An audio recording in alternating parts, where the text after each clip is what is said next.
Hello everyone and welcome to my June wrap up. I haven't had as good a reading month as I did in May, but I have still done pretty well. I've read 7 books in total, so it's not too bad. 4 of them were physical books and 3 of them I read on my Kindle, so I'm going to get right on into it. Weirdly, I gave all 7 of them 4 stars. I know I've said before that I do normally give most books I read 4 stars, and this month they were all 4 stars, so it was a pretty good reading month. Even though I didn't read like as many books as I wanted to, I did really enjoy everything I read. So the first book I read this month is The Girls by Emma Cline. I'll try and get the lighting right on that. This was a new release this month and it was something that I was really highly anticipating. I did write a full review of it, which obviously I will link in the description down below. It's about a girl called Evie who she was 14 in the summer of, I think it's 1969 in California, and she's a kind of lonely teenager, but then she notices a group of girls in her local park and they have a kind of weird, enchanting, mesmerizing aura to them, and she's immediately drawn to them. She befriends one of them, Suzanne, and she finds herself just lured into this kind of cult that the girls are a part of. There is a lot of sex and violence in it, and I think it's a book that a lot of people will read in the coming months and really enjoy. I think it might be the kind of book that might become like a cult classic type thing.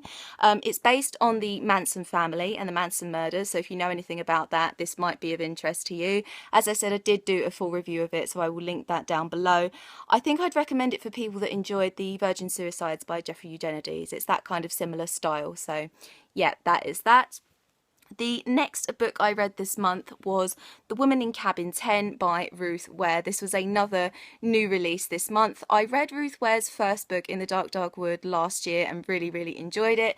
This one is about a travel journalist who is burgled in her flat that she lives on her own in London. She's burgled and she has a pretty tough ordeal with that, and she already has anxiety and depression problems, but that kind of triggers it and she starts having panic attacks. And then for her work, she's a travel journalist, she works for a travel magazine, she is sent on the maiden voyage of a cruise liner going into Scandinavia, and while on the cruise liner she is obviously mingling with all of the other journalists and all of the other rich people who have been invited on the maiden voyage, and she sees something weird in the cabin next to hers, which she knows there's a woman in because she's met the woman, but when she kind of reports this incident to the security staff, they are in complete denial that anyone ever checked into the cabin, and the whole book is her piecing together exactly what's going on here. It's very intriguing. Literally throughout it I was like, what is going on? I found myself trying to kind of solve the case myself, and I love books that do that. Ruth Ware's first book, In the Dark Dark Wood, did that as well. She's really good at creating that kind of feeling where you kind of become the detective, if you know what I mean. Also great realistic portrayals of anxiety and mental illness. Absolutely loved how that was done. So yeah, thoroughly recommend it if that sounds like your sort of thing. So yeah. The next one I read this month was One by Sarah Crossan. This won the YA Book Prize for this year. It's a story of conjoined twins, Grace and Tippy, and it's just a YA contemporary about obviously the trials that come with being a conjoined twin in today's society. So it's about them going to mainstream school, meeting friends, meeting boys, all of that. It has an incredibly heartbreaking ending that I didn't really see coming, but really got me right there. It's written in verse, which I think all of Sarah Crossan's books are, and that's something that was a little bit different to me, but to be honest, I didn't really notice it the more I read it, because it kind of reads like prose. Even though it's set out like verse, it reads like prose, so you do kind of, you're not aware that you're reading verse, if you know what I mean. So yeah, the only thing I would say about this book is it's only told from Grace's perspective. I would quite like to have had Tippy's perspective at some points as well. So yeah, it would have been better, I think, as a dual perspective book, but it was still really good and really emotional. So yeah. The next book I read this month was obviously from last month, and that was The Last Olympian, Percy Jackson and the Olympians, the last book in the Percy Jackson series by Rick Riordan. brilliant, dramatic, action-packed, emotional ending to the series, and I've had so much fun with this series. Even though it's for a much younger age group, it's a middle grade series, I've still loved it as an adult, so I thoroughly recommend it if you are sitting there as an adult and you haven't read this series. Absolutely adore Rick Riordan's sense of humour. There's a lot of that in this, and actually I'm thinking about picking up his other series as well. I know he has another one that's related to Percy Jackson. I think it's a companion series to Percy Jackson, so I may pick up that one. But I absolutely adore his sense of humour. So yeah, this was a great conclusion. The next book I read this month is a book that I have already mentioned a lot in other videos, and that is Summer Days and Summer Nights, edited by Stephanie Perkins, 12 YA romances. Obviously I enjoyed some stories more than others, but I absolutely loved overall as a collection. I loved the diversity in this book. There's equal parts homosexual love and heterosexual love. There's different races involved. Absolutely love the way that they've managed to include a whole range of different couples.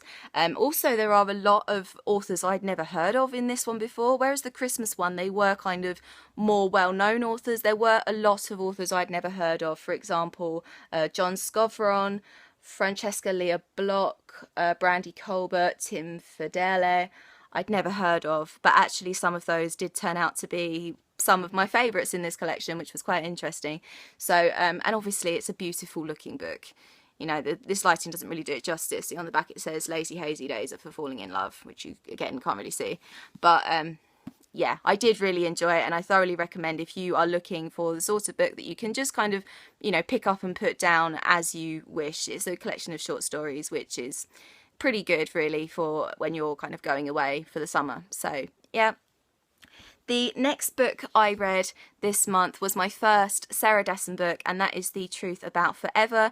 Sarah Dessen, I've heard, writes just kind of general YA contemporaries, and that is definitely what this is, but her style is incredibly addictive, and I feel like I'm really lucky for having a whole bunch of her other books so I can just move on to them, because she does have a style that's really addictive, because you just seem to fly through her books. They're so kind of easygoing, and yeah, they're just kind of books that you can pick up and, you know, not really kind of put too much thought into, which was really nice and refreshing.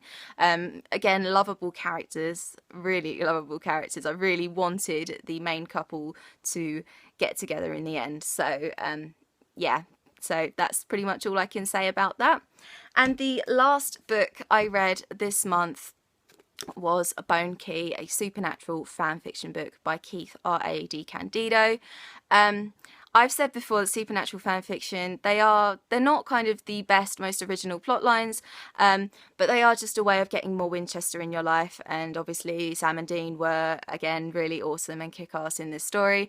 In this story, they are tackling a very powerful demon who is channeling all of the spirits of an entire tribe that has been killed years and years ago, and it has revenge on pretty much everyone that wasn't part of that tribe. So yeah, it's killing a load of people in Key West in Florida, and they are obviously sorting that out. I am also giving this book away along with 2 other supernatural fanfiction books, so obviously I will leave a link to that giveaway video in the description down below if you guys would be interested in winning 3 supernatural fanfiction books as well as some other supernatural stuff. So yeah, you have until July the 8th, or midnight on July the 8th, and it is an international giveaway, so if you are interested in that, then please watch the video down below to see how you can enter it. And that is all I have for my June wrap up. What books have you read this month? Please let me know in the comments down below. Of course, I will leave all my social media down below as normal, and I will see you very soon for another video. Bye bye!